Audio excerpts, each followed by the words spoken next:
আলহামদুলিল্লাহ আমাদের barley serial সব বাচ্চাদের প্রিয়। চলুন রিভিউ দেখে নেই।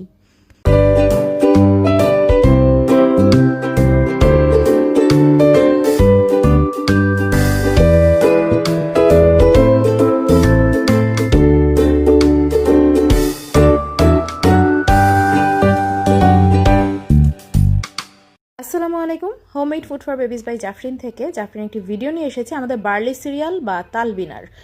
এটি আমাদের নতুন প্রোডাক্ট, আপনারা সবাই আশা করি পেজে দেখেছেন, আমরা পোস্ট করেছি। এর উপকারিতা শুধু আমি বলছি তাই নয়, এটি কিন্তু আমাদের রাসূল সাল্লাল্লাহু আলাইহি ওয়াসাল্লামও বলেছেন যে তালবিনা অনেক উপকারী। আমাদের এটি হাদিস দ্বারাও প্রমাণিত যে মানুষের স্বাস্থ্যের জন্য তালবিনা খুবই উপকারী। তো এত উপকারী খাবারটা যদি বাচ্চাদের জন্য দেয়া যায় তাহলে কতই না ভালো হয়। এই যে আমি বাটিতে একটু তালবিনা নিয়ে নিয়েছি, আর এর মধ্যে আমি কিন্তু দিলাম কুসুম গরম পানি। হ্যাঁ, কুসুম গরম বলতে ধরেন 70 ডিগ্রি বা 80 ডিগ্রির মতো টেম্পারেচারটা থাকবে। তো দিয়ে এটা নেড়ে নিতে হবে। তালবিনা হচ্ছে মোটামুটি এটার অপর নাম হচ্ছে ছাতু বলা যায়। এর মধ্যে আমাদের তালবিনাতে আমরা দিয়েছি হচ্ছে বাচ্চাদের বয়স ভেদে বাদাম দিয়ে থাকি, খেজুর দিয়ে থাকি, আর হচ্ছে গিয়ে হুলড বার্লি যেটা সেটা দিয়ে থাকি। এটি কিন্তু বাচ্চাদের হজম শক্তি ভালো করতে হেল্প করবে। তো একটু ভালো মতো নেড়ে নেবেন। গরম পানি দিয়েছি আমি, আপনারা চাইলে গরম দুধ দিতে পারেন।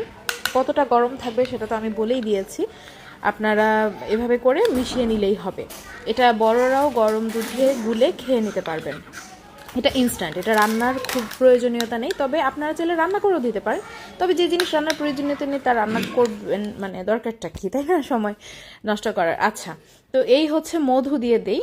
আমাদের হাদিস অনুযায়ী কিন্তু তালবিনার মধ্যে মধু দিয়ে রাসূল সাল্লাল্লাহু আলাইহি ওয়াসাল্লাম খেতে প্রেফার করেছেন।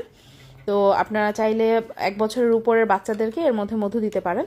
বড়রা কুসুম গরম দুধের ভিতরে এই তালবিনা দিয়ে তাতে মধু দিয়ে খেতে পারেন। খুবই হেলথ বেনিফিট আছে এটার। এটা আপনারা কম বেশি সবাই জানেন, আমরা কম বেশি সবাই তালবিনার উপকারিতা জানি এবং আমি পোস্টেও লিখে দিয়েছি। তো এই যে দেখেন কত সুন্দর একটা টেক্সচার চলে এসেছে, আর এটা কিন্তু খেতে অনেক মজা হয়। আপনারা ট্রায়াল প্যাক নিয়ে ট্রাই করতে পারেন। অর্ডার করতে চাইলে পেজে মেসেজ দিয়ে অর্ডার প্লেস করে দিতে পারেন।